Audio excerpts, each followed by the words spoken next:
Fatman is a 1980s, early 90s crime-busting show filled with murders, whodunits, kidnappings, drug runnings, and so much more. Now in this video, I'm going to be picking my top 10 favorite episodes from this crime drama-filled classic TV series. So let's get this thing started.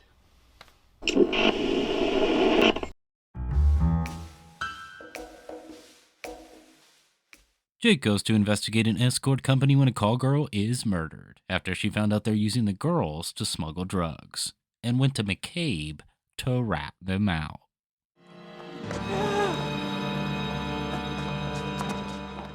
Jake's main target is the boy wonder. Let's just say I have friends, which is more than the boy wonder can say. And his way to get him is through his girl, and this shouldn't be too hard as the boy wonder seems to treat her like trash.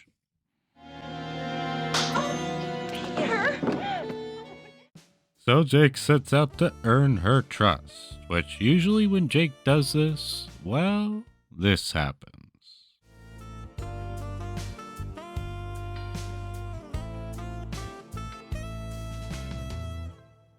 After his duty, he falls asleep, or so it seems. This is when she finds out Jake's true identity is a police officer and storms out and goes back to the boy wonder, who gets the truth out of her about Jake being a cop and sets out to do him in.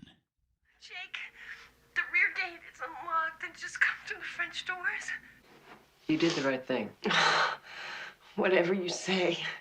This is when the twist happens, and I have to say, it took me by surprise as I was not expecting it. So Jake shows up, and I'm expecting the boy wonder to jump out and try to kill him, but instead, he seems unconscious just sitting in the chair.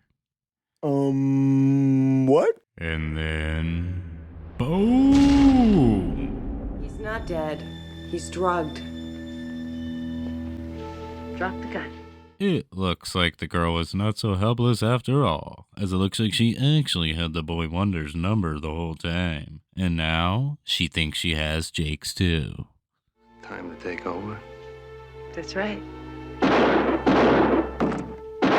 Once again, I was left screaming at the screen as I watched Jake get shot, thinking, this can't happen. Don't worry, you see Jake was on her the whole time. You see, because when she was snooping around after they did you-know-what, well, Jake was actually doing some snooping of his own and found her gun and replaced the real bullets with blanks. Love Herself was a great first season episode that actually had me stumped the first time I watched it, and I like the shock value of being stumped on an episode like this. And it's even one of my favorite episodes to rewatch from time to time. You see, I told you we'd meet again.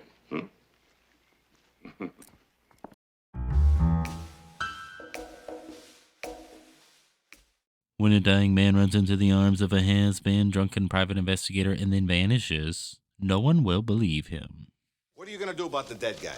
Sergeant Turkel couldn't find the body. Turkel couldn't find his butt in the dark. Yeah, see, the PI's name is Delaney, and he used to be one of the best cops around. But after losing his badge, he went from a legend to a drunk that no one cares about. But for some reason, Jake sees something in Delaney and he wants to help him out. He's still a cowboy. His rules only. He reminds me of you, Stiles. I knew there was something I liked about him. Things get even stranger for Delaney when he finds out the man he's seen die is a billionaire who seems to be very much alive. That's the guy. What guy? The guy with a knife in his bag. Well, the investigation leads to the discovery that Richard Rose, the billionaire Delaney thought he'd seen die, did indeed get murdered.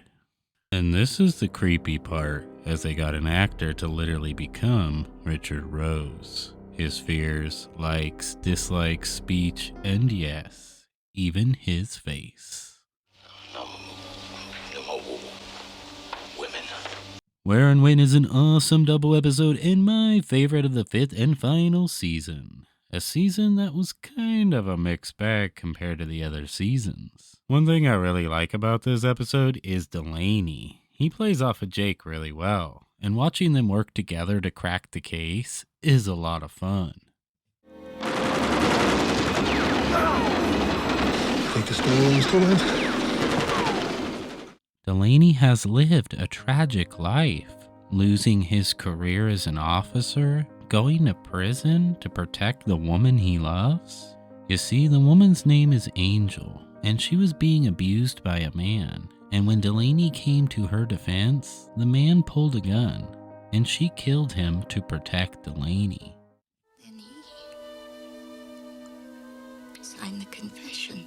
He knew I couldn't make it in jail. He lost her then, and now he loses her again as she sadly passes away. Please, Hank.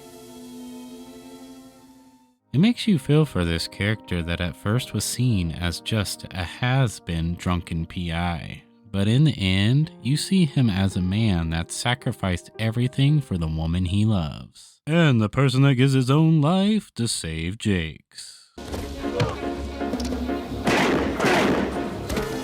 This sacrifice leaves you with a bittersweet feeling, saddened by the death, but also happy with a hopeful feeling that wherever Delaney and his angel may be, that they are together. You were right, Mrs. Delaney. He was a good cop.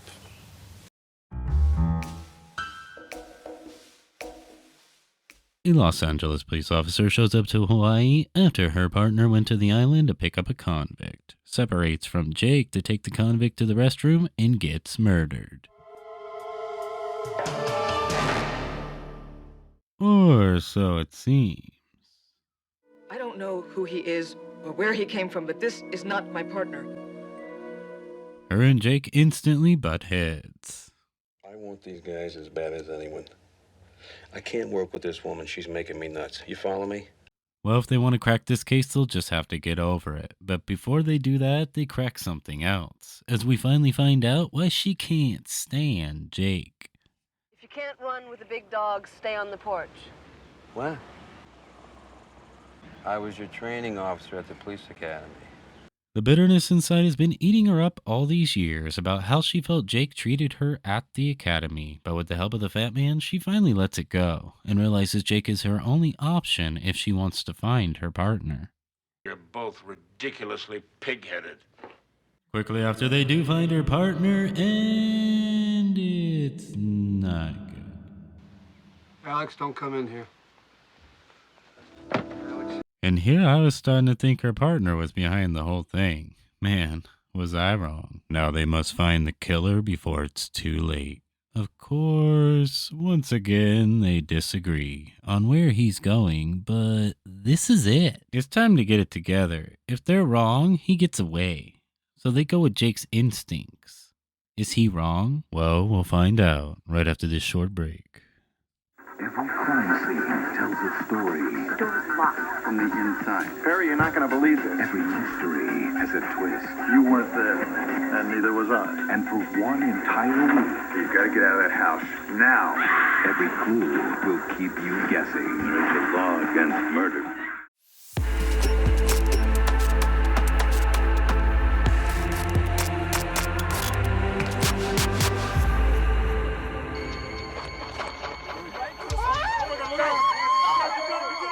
Wait, that's not all.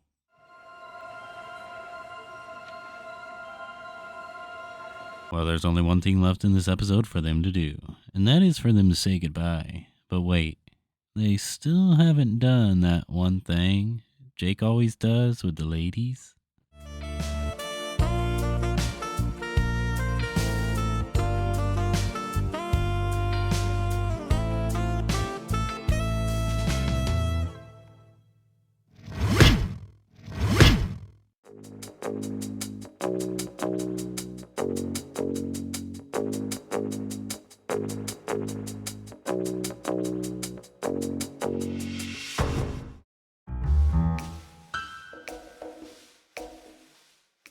In this third season episode, Derek goes to the Fatman upset because he wants a case of his own. After 3 years, he feels like he deserves it, and Jake agrees. I think he's as ready as he's ever going to be. So McCabe gives him a case. Drunk driving and assault on a police officer should be easy enough, right? Well... No, it's not simple, and it's not open and shut. Jackson Wilde is a very powerful man. It looks like the Fat Man is setting out to teach Derek a lesson, but he stands confident he can do it. Going into his first day, Derek crosses paths with the man he's prosecuting, and they end up in a face-to-face conversation that makes you really want Derek to take this guy down. That effort's finally given me a lifestyle I enjoy, and no snot-nosed kid is going to take it away so he can paste up a gold star. But that's not what happens, as Derek's inexperience gets the best of him, as when he calls the bartender to testify that the defendant was drunk, he lies. Mr. Eby, when I talked to you, you said it. And now you are sitting here under oath and lying right in my face? Obviously, the bartender was bought off, but this is something that Derek should have predicted. And things get even worse when they bring the police officer to the stand to reveal he's had multiple charges for excessive force, and the case gets thrown out. Jake finally decides to help. And you know Jake, if he's going to be able to crack this case, he's going to have to, well...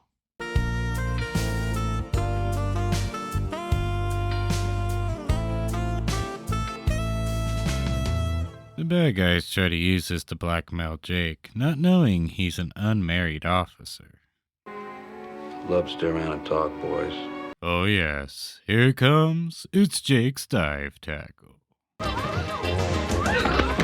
Now in slow-mo.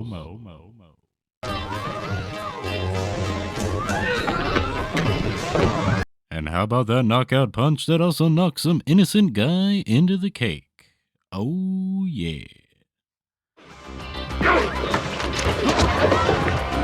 The episode ends with us learning something new about Derek, as we see him rocking the blues on stage, having pretty good musical ability. I'll tell you something else, Mr. McCabe. I wanted to major in music. My father wanted me to be an attorney. Now, I like the Derek character, and there's not too many episodes where he gets to be the main focus, and this has to be one of the best. And I also enjoy the ending watching him rocking out on stage. It's pretty cool.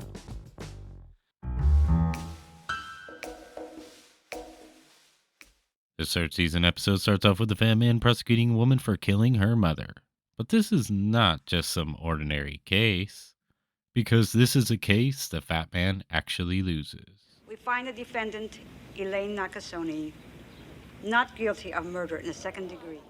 Of course the Fat Man's upset about losing the case, but Jake is okay with it because he felt she was innocent the whole time and just wants to go on vacation simply because he's feeling burned out.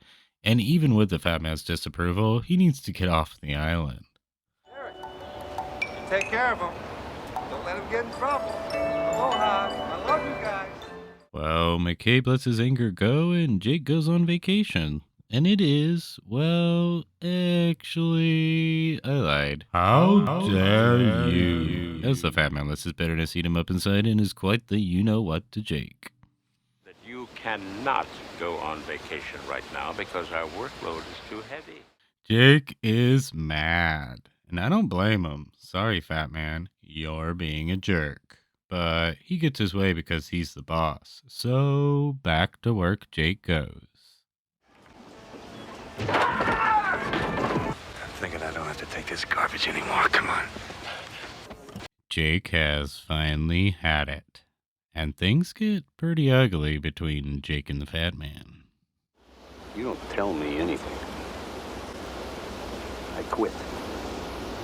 Jake does go back to work, but not for McCabe. Oh no, he's done with that Fat Man. Instead, he decides to help the woman McCabe tried to prosecute for murder. I'm also taking an off-duty case.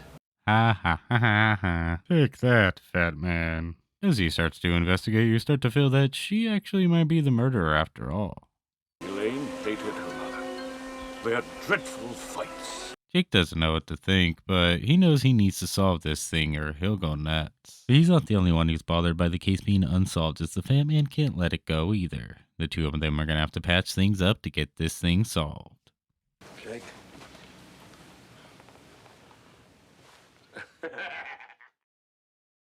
This is a really good episode that has a lot of things happening that we don't get to see in other episodes, like the Fat Man losing a case, Jake quitting, McCabe getting a new investigator. Why don't you go stick your head in the garbage cans? Go travel the alleys. Yes, sir. The garbage can. And we also get to see Jake doing, well, I think by now we all knew that was coming eventually.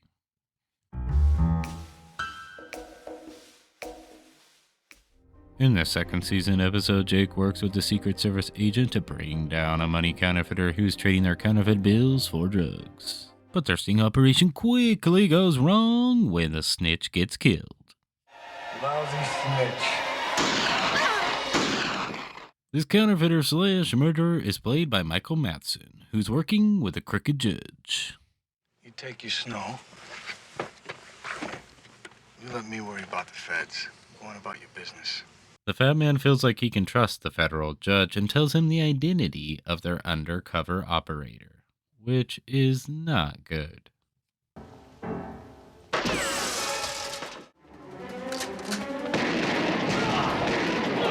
In this shootout, the Secret Service agent Jake was working with gets shot.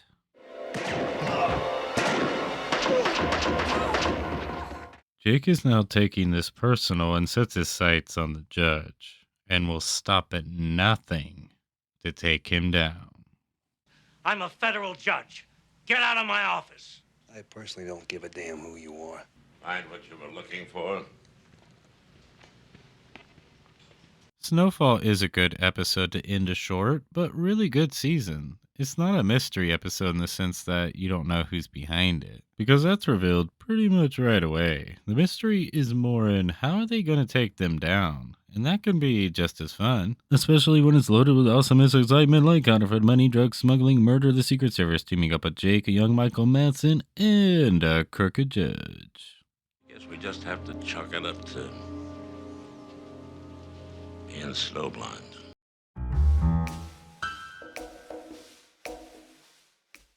Remember me? I'm Mad Marvin. Look at this VCR. It's the best.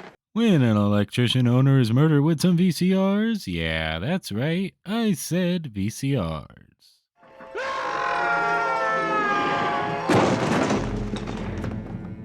McCabe assigns the case not to Jake. That's right, he assigns the case to Officer Karen, whose father was murdered by the main suspect. Jake doesn't like it one bit.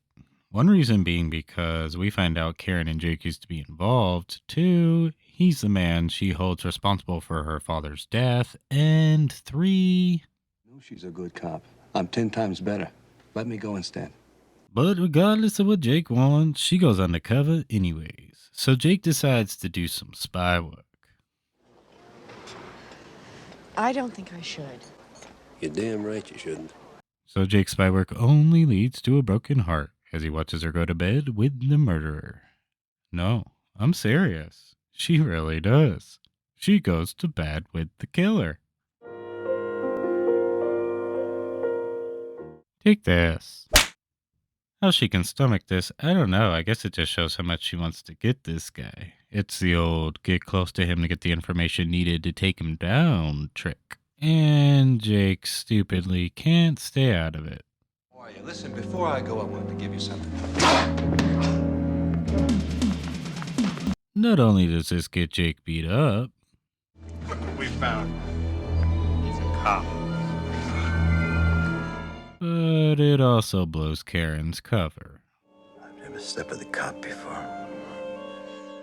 This is when the twists and turns start leaving you on the edge of your seat. Remember, what you see may not be what you think it is.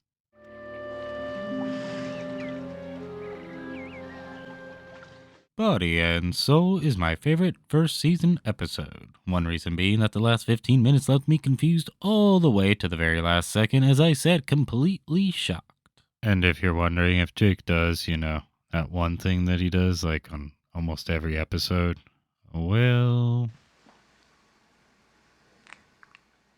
And now it's time for...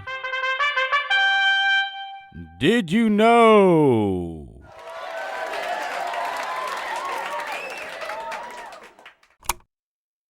Did you know that the Fatman character was slightly based off of a character the actor played on a double episode of Matlock called The Dawn? That's right. And Joe Penny, the actor who played Jake, was also in the same Matlock episode.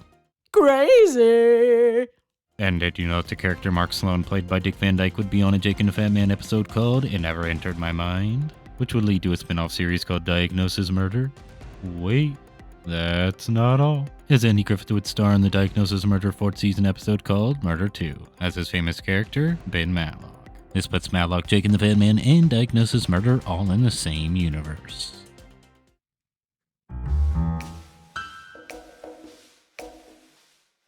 After Jake finds the body of a big-time drug dealer floating in the water, the body then disappears, and Jake is standing there wondering why.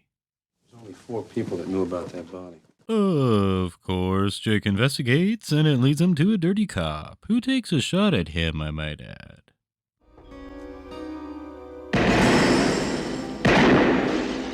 Well, the dirty cop, who's working with 3 other dirty cops from Los Angeles, heads to LA, and the Fatman sends Jake after him. The fact that he tried to kill you, I thought you'd like to go and bring him back. When he arrives, he meets up with an old cop buddy and Kathy, a prosecuting attorney and an old crush, before going after the crooked cop.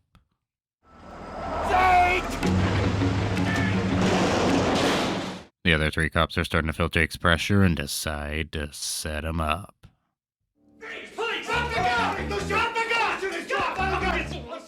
Being behind boss Famota put in there by crooked cops, Jake's life becomes an instant danger. It's the Fatman to the rescue. Well, looks like my timing was perfect as usual, Jake. Jake gets out on bail and starts to piece things together when the crooked cops decide to leave another message to Jake and his old cop buddy.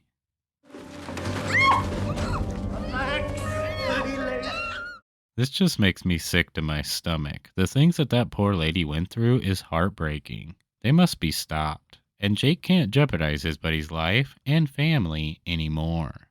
This together. Huh? Not anymore. You take care of your family.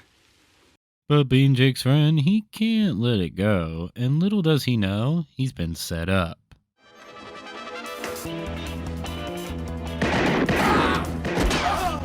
What Jake finds out next will shock you.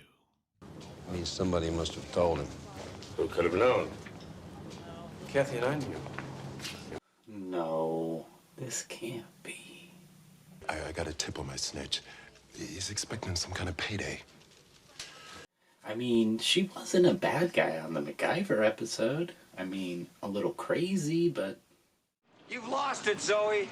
You are completely out of it. And you haven't changed a bit. You always used to say stuff like that to me. Fine. Yeah, well, you'll tell me later, huh? How dare you? The evidence that they have says that the cops are stealing drugs from their bust and are out to make a big score. And it's going down at a place with 3 T's. Which Jake finds, so let the showdown begin.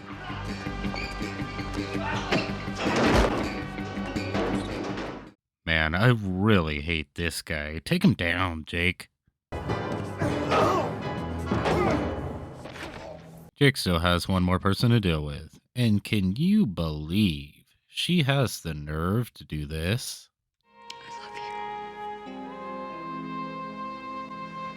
The episode ends with kind of a bittersweet feeling as the characters leave Hawaii and head back to LA. Goodbye is a great roller coaster ride of an episode packed with intensity. That gun down and I'll blow you away. And I have to say, watching them leave Hawaii gives me a sad feeling inside. I really liked when the show moved to the island. And although there are still some good episodes after this 4th season classic, it's just not quite the same. Say goodbye to some people, you know. It takes time. Not gonna be easy.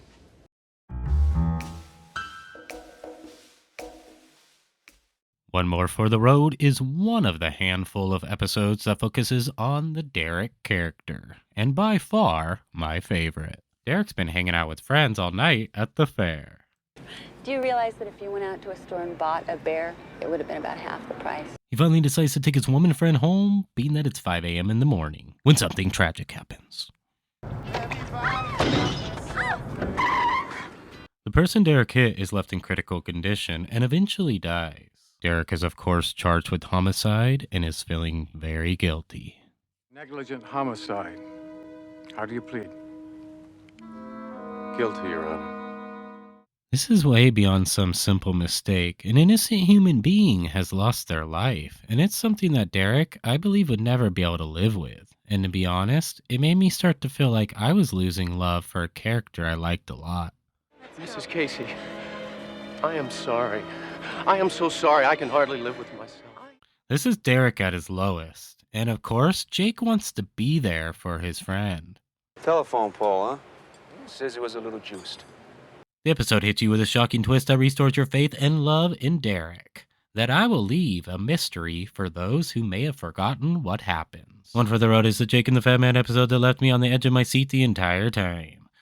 Sitting there waiting every second to see what would happen next. Having characters you like go through their toughest down and out times can take you on a crazy ride. And it's something I find important when it comes to storytelling. So, if you have not seen this, or have seen it and haven't seen it in a long time, or have watched it recently, whatever your case may be, watch this classic Jake and the Fat Man episode and be prepared to be on the edge of your seat for 40 plus minutes.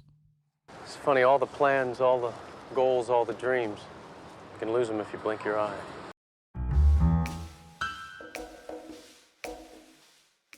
Jake goes to Hawaii to visit his old partner, and right when he arrives on the island, his friend is killed. This hangs a sadness cloud over Jake's head that he just can't seem to shake. Jake knows solving his friend's murder is his first step in his healing process. Good, maybe you can tell me what he was working on. But he won't be able to do it alone, as the Fat Man and Derek go to the island to help their friend. And it doesn't hurt that McCabe used to be the prosecuting attorney there. Goodbye as the episode we see the characters leave Hawaii and return to Los Angeles. And well, Wish You Were Here is the episode we see them leave Los Angeles and go to Hawaii. Shaka. That's right. This is the episode that moves the show to Hawaii for 2.5 seasons. And just like the episode Goodbye, Wish You Were Here is a double-length episode, making it just like a Jake and the Fat Man movie. And as great as the Goodbye episode is, this one's just a little bit more heart-pumping, a little bit more exciting, and a little bit better of a mystery to piece together.